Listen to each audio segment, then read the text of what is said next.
for joining me for A Little Birdie Told Me.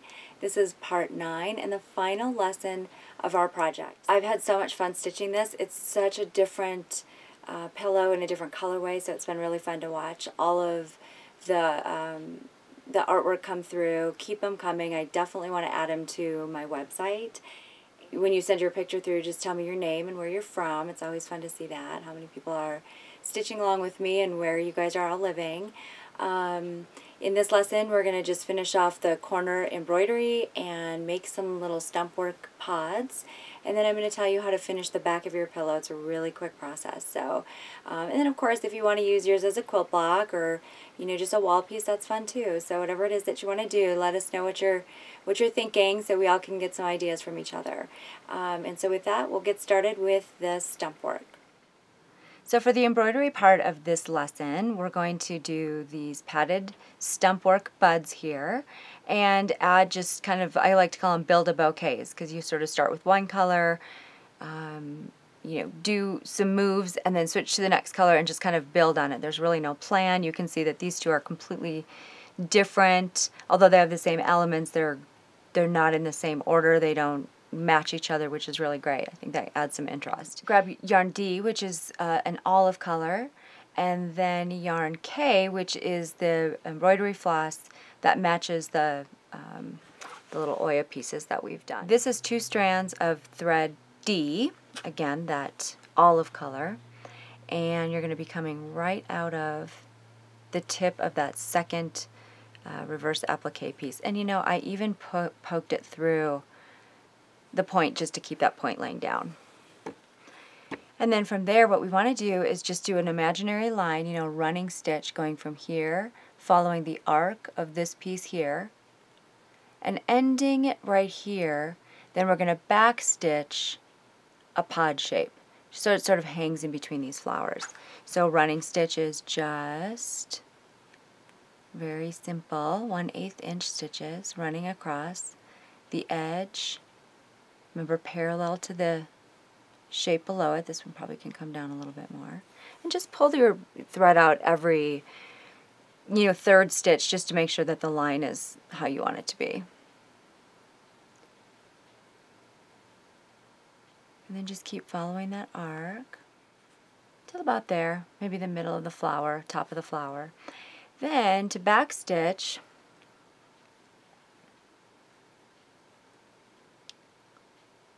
the reason why we're not doing a running stitch here is because we want a more solid line.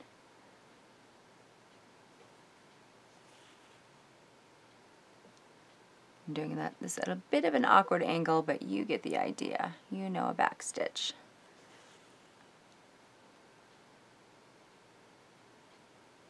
And of course, if you want to, you can grab a template, you know, draw this out on a piece of paper and mark it or pin it or whatever you want to do. I like my garden a little bit more wildflower free form, so I don't try to go too exact with it, as you all know. And this can be kind of a messy line because we are going to be covering it with satin stitch. All right, so once you have your line,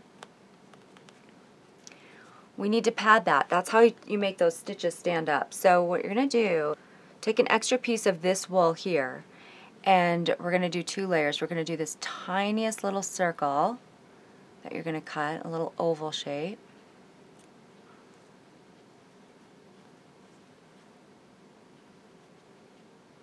And this one shouldn't touch the lines. That's just the center piece.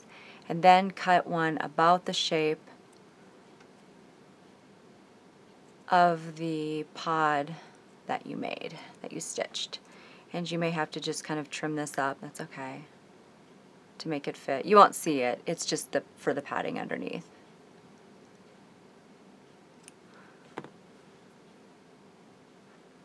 And that's probably a pretty good size. So the first thing we're going to do before we get that second one stitched on is just very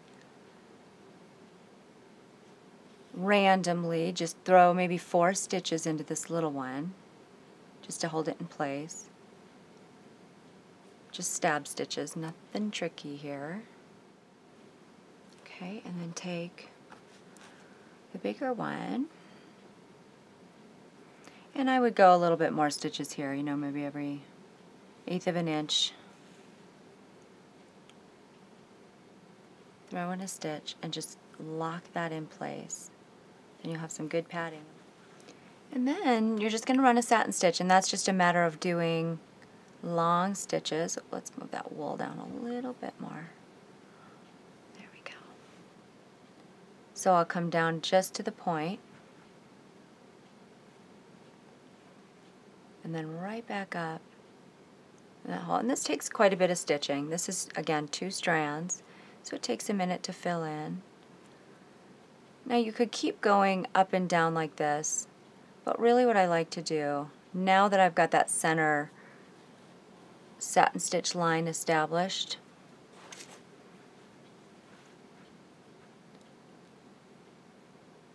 what I'm going to do is I'm going to go insert the needle here on the other side of our stitched line, but right next to where those stitches are coming out of, and then just go directly across.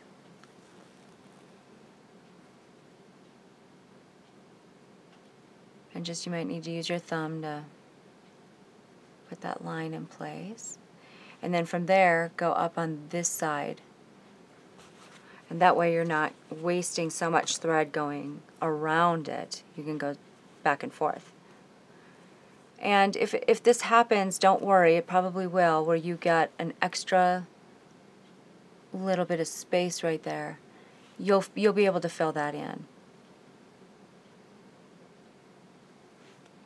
Let's go just to the side of that.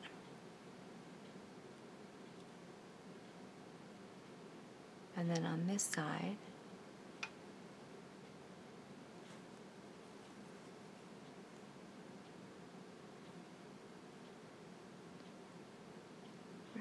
oops. And then just keep running those stitches back and forth, back and forth. Have more thread if you need to. I'm doing that at such an awkward angle.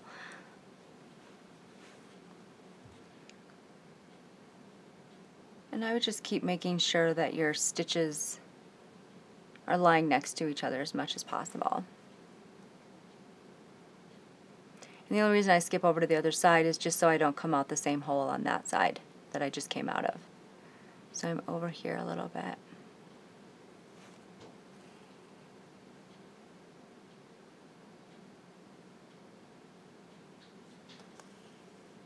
So what I do, I know I've got some spaces in here where it's not covered with green, you can see that. But I'll just go back and fill those in once I get the base filled in the way I like it. And just slowly pull it through and make sure it's filling in that gap where you want it to. Go ahead and fill in this little brown gap here. And you're working just on the other side of that back stitch that you did to shape the bud. Slowly pull it through. And then just work on the sides of it. And then obviously on the sides, don't come all the way down to the point. You know, you're wanting to shape this as well as stitch it, so.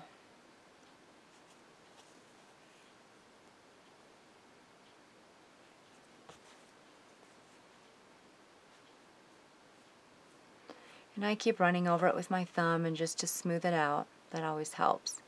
Then you've got this nice shiny little flower bud. And just to add some color in here, what we're going to do is take the thread K, which is the one that matches the Oya piece, come up just at the point, and we're going to do a little whip stitch. So we're going to zigzag it, just go in every other, you're going to go in every stitch, but you're going to go from every other direction. So here you're going to come right to left, left to right, right, and so just zigzag that all the way down to the bud. Okay, and then when you get to the point of the bud, just insert the needle into the base of it, and then just come out maybe 1/2 of an inch on the side, And we're going to run a 3-stitch stem stitch so it looks like we have little colorful tendrils coming out. And then remember, a stem stitch is just make sure that the thread is on the same side every time you take a stitch. Come back out the same place you're coming out of. Okay, and then down. We'll put one on the other side. Just leaving the thread to the outside there.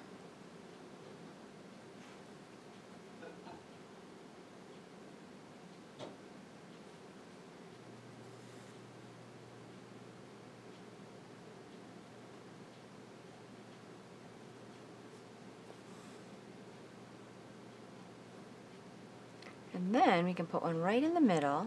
Now this may split some of your stitches a little bit, so just smooth it out with your hand if that happens.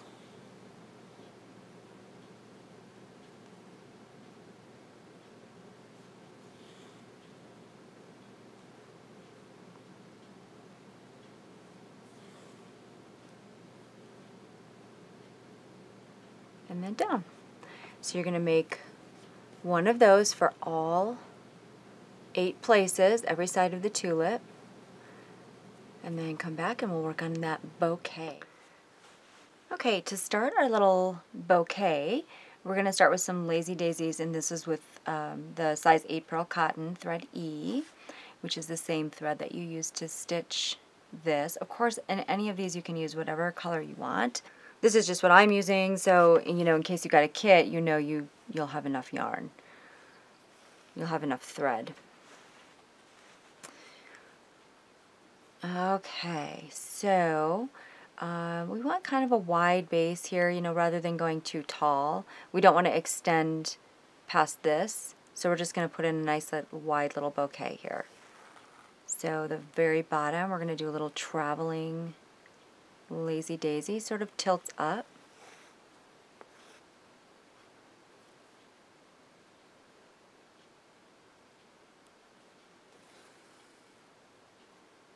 Make one on the other side.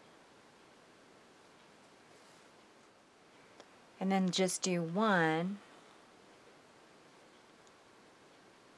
right above it.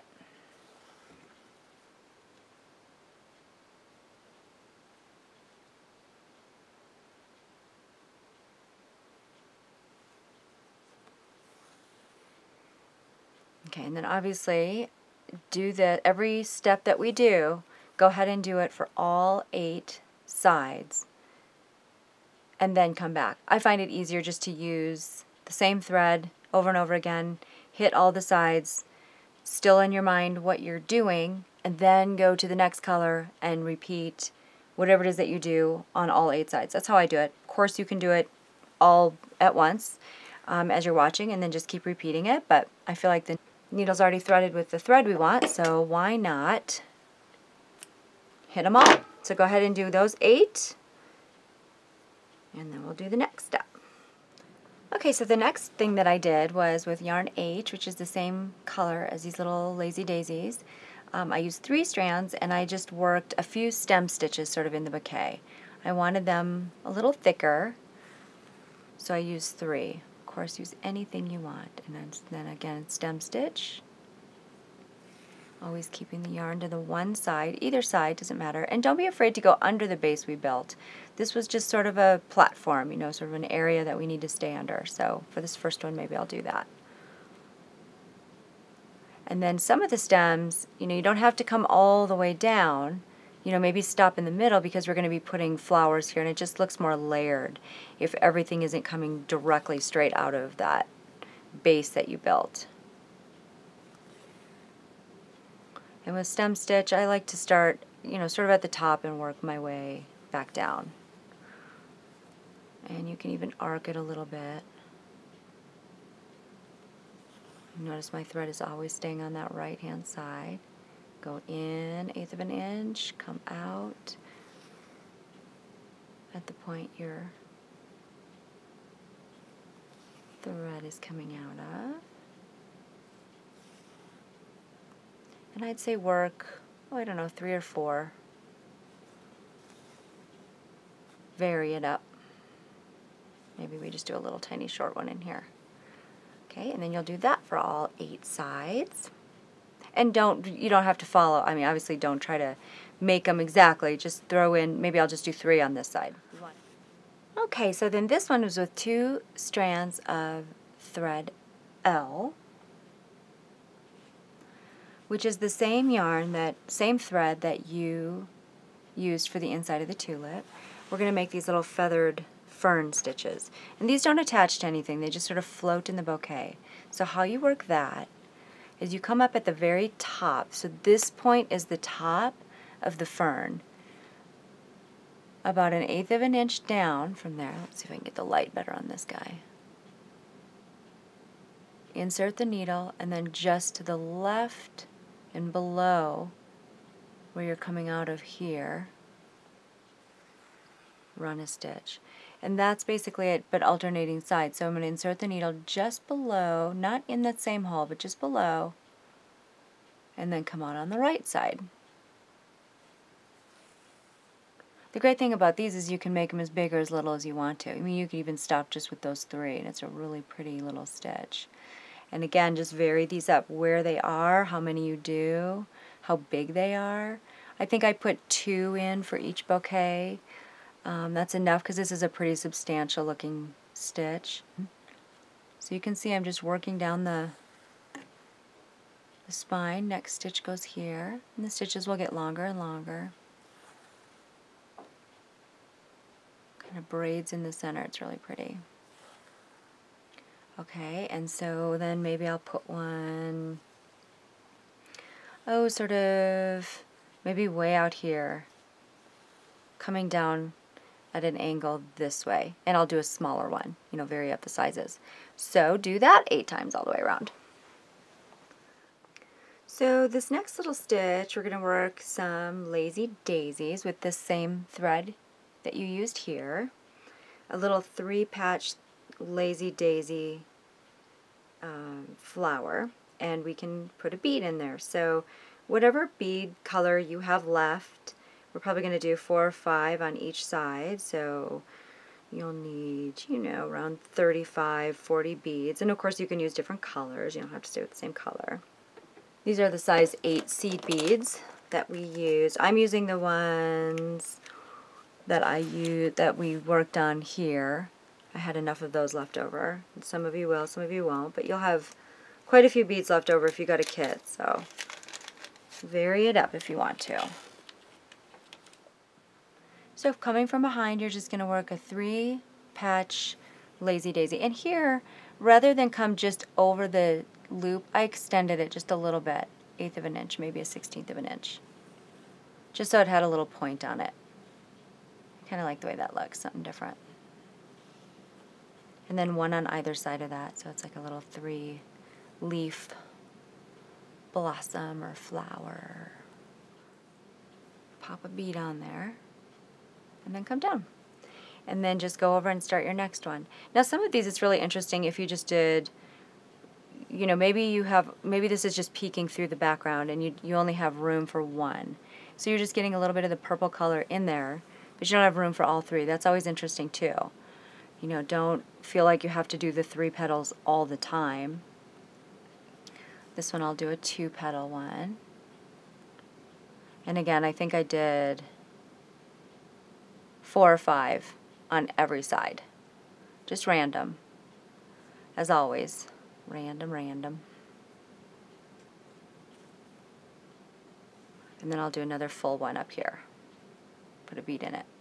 And then once you do that one, obviously, you know what I'm going to say, do it 8 times around. Okay, so the next thing we're going to do is put in a couple other little flowers. So we're going to do what's called a blanket stitch or a buttonhole stitch circle. So with 2 strands of thread G, which is the dark part of your tulip, come up from behind, so wherever you want the center of your flower to be. So let's say I want the center to be right here. You're going to come up, 1/4 of an inch, let's say 1/4 of an inch away from that center. And then go put your needle into where you want the center and come out evenly distant away from the center point, but 1/8 of an inch to the right or left, however you want to do it. Doesn't really matter. And then keep working yourself around that circle, making sure that your yarn is under the needle when you pull it through.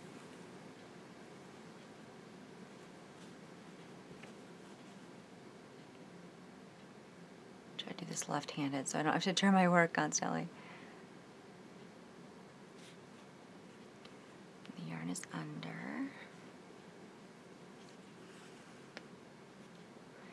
Keep working yourself around until you get back to the end.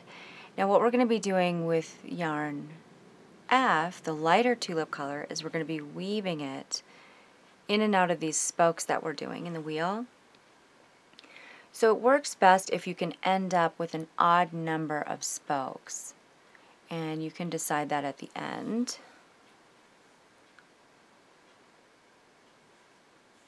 So my choice here is I can either put 2 more spokes in, or I can just finish out the circle depending on what I have. So 1, 2, 3, 4, 5, 6. So I want an odd number. So 7, I'm going to go ahead and just finish it off. If I had 5, I would put another spoke in right here and then finish it off. So as long as you end up with an odd number, it's much easier. All right, and then, and then somewhere you can do a half circle. So let's do that. And vary this up. You may want to do 2 full circles at some point too.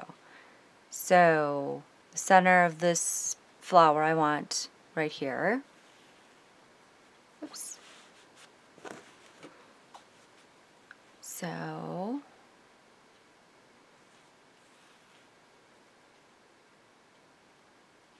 and just continue around until you get, to there. And you can overlap the stem. It's interesting. It's more interesting if you overlap it. Here it doesn't really matter if you end up with odd or even because we're going to be weaving back and forth and not in a circle. So it really doesn't make a difference.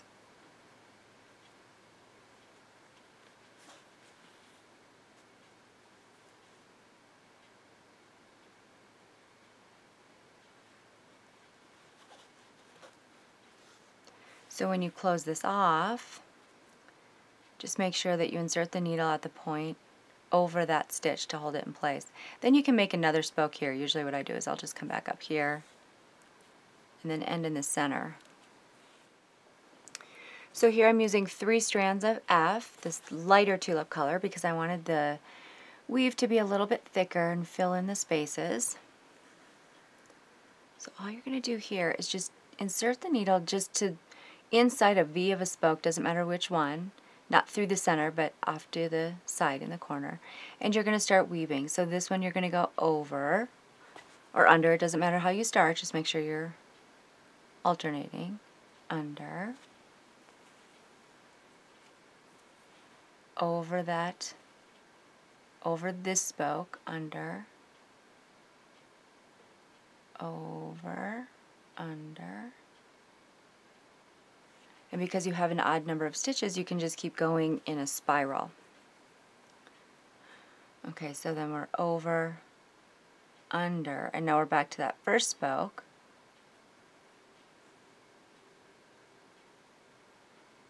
Where we're under it. Now this time we're going to go over it. And then you'll know if you're right if the previous stitch is over, because in this time we're going under. This is, it'll end up looking like a little cabbage rose. It's really pretty. Over, under, over, under. So you get the idea. So just keep going until you're at the edges and until it's all filled out in the center. And then just watch for these blanket stitches, these outside stitches. They're going to want to pull in, so just push them back. And then just continue the flower. Just going over and under and alternating. And then when you finish, just stab it into an outside place. Anywhere in there is fine. And then if you have enough thread, you can carry over and then work your little half flower. And this is where you're going to come up on the outside of the V. Don't pull too tight here, so you don't want it to pucker. And then you're going to go over the first, under. It doesn't really matter which way you start, just keep in your pattern.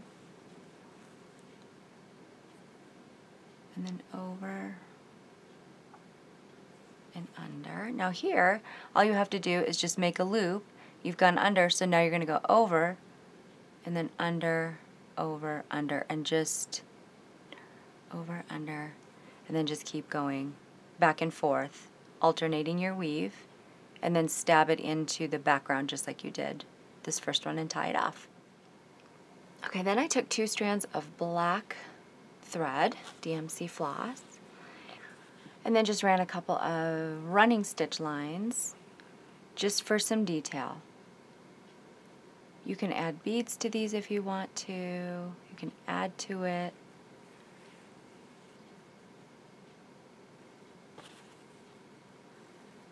You can work from the base down or up down to the base, doesn't matter.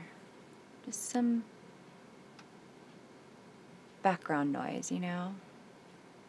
Details. Always, all of it is in the details.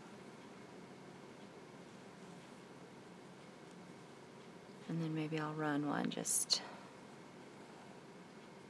kind of gives movement to the piece, sort of gives an eye a place to travel.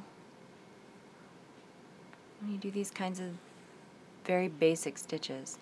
So then I've got 2 strands of thread M, which is a celery color I'm using.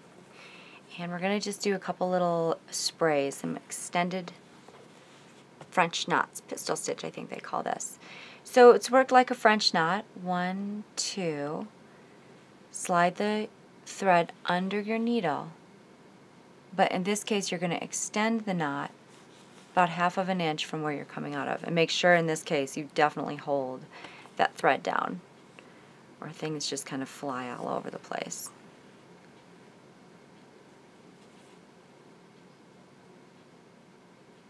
Let's see, and you can just kind of pop those in anyway. They're just a nice little detail. Some more color. 1, 2. Yarn goes under, and then wherever you want that knot to be, just insert your needle, hold your thread, and slowly pull it through, and you'll get a nice little, cute little knot on there.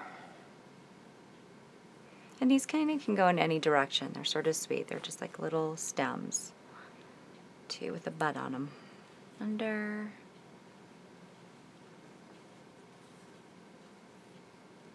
Knot. And I think I put 5 or 6 on each bouquet. And then the last thing I did was I just put in, I took white, I had some of that crochet cotton left over, but you could do any color here, and I just threw in some French knots. I know I don't have to go over that again. We've done a lot of French knots in this piece. So when you're finished with all of your bouquets and all of your buds, your pillow top is done, and it will look like this. It's probably pretty warbly. You know, we've done a lot of stitching on this thing. Wool stretches a little bit, so what you want to do is turn it wrong side up. Make sure you don't press an iron, obviously, on any of this stuff. You'll melt the stitches and the beads, and it won't be good. So make sure it's wrong side up, put a pressing cloth over it, and then just run, you know, a steamy iron over it and just sort of flatten out the piece. Then what you're going to want to do is cut it, you know, trim the edges, spread it as flat as you can, and trim the edges. Try to get 1/2 inch beyond the tulip points on all sides. If it's 1/4 inch, that's fine. You know, if our seam line runs along here, it's fine. So make sure you trim it as evenly as you can. Try to go for at least 1/2 inch here if you can. If you have that room, you may not. I don't even know if I have that room on all my sides.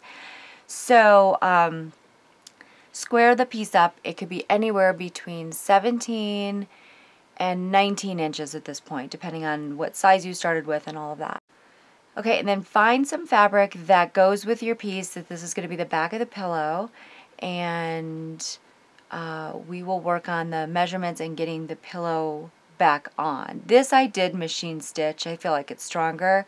If you want to stay with the hand stitching, totally up to you. You can completely hand stitch this. Just you know, right sides together and just do a running stitch like you would do hand piecing. But a machine would keep this a little bit heavier, and I think we all have machines, and this is just straight line sewing, so easy stuff. So grab some fabric that matches the pillow that you want for the back, and we will finish this bad boy off. Okay, so for the backing of the pillow, what you're going to want to do is grab 3/4 of a yard of fabric that you like. Once you have 3/4 of your fabric cut, you're going to cut it down the center fold. So that's usually 42 inches. You're going to have a 21-inch piece by 27-inch piece of fabric. Fold it so that when the short ends meet, you'll have 13 inches here, or 13 and a half. You know, fold it on the 27-inch so that you have 13 and a half inches here, and then you're going to cut the sides to whatever your pillow measures. So mine was 19 and a half. Yours might be 18. So in that case, you would do an 18-inch times 27-inch piece of fabric. Fold it so that it ends up still to be 18 inches and 13 and a half. So if that makes sense. And then run a stitching line, because this is the finished edge. So run the stitching line down here. You want 2 of those. Okay, so then here's your pillow top. The bottom goes on first, and make sure that the fold is towards the center, and you're just going to pin this all the way around, right? So this is a double-sided. And then take your top one, and this will fold over, so make sure that you have the finished edge here in the center, right? So it's overlapping. And you're going to pin this all the way around. That way, once this is all pinned down together, you're going to run a seam line that starts in the corner, goes all the way around. You don't even have to leave a gap, because we're going to turn it inside out like this. And then you have a finished pillow back, so all you have to do is just tuck your pillow in here, so it'll look like this.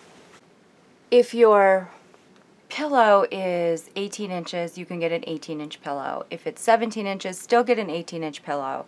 If it's 19 inches, you might want that pillow a little puffier, so then maybe get a 20-inch pillow. We're talking about a pillow form that you can go over to the big box stores and just grab, or you can even make your own. You know, if you've got a lot of stuffing left over, lots of bits of batting, whatever it is that you want to fill it with, just to get rid of some stuff. That's a really good recycling idea as well. Once again, I want to thank you so much for joining me on this little stitch journey. I've got some really fun stuff coming up. I'm actually going to be doing a segment on thequiltshow.com about how to use up scraps, so watch for that. That'll probably be in the spring sometime. And I will try to do a few more little smaller projects. My book is going to be coming out soon. I'm working on my second book, and there's going to be a lot to do with, of course, Quilt is Inspired, but also how to use the scraps from each quilt project that you do. So look for that maybe in around May or June. And in the meantime, I will try to post some videos, so make sure you subscribe if you haven't already, and you'll get notification of when I put a little project up, and I'll have kits on my Etsy store so we can kind of work along together. Again, thank you. This has been so much fun, and I hope you enjoy your little birdie told me. Keep sending your pictures in. I'd love to add them to the website. Take care, and we'll see you next time.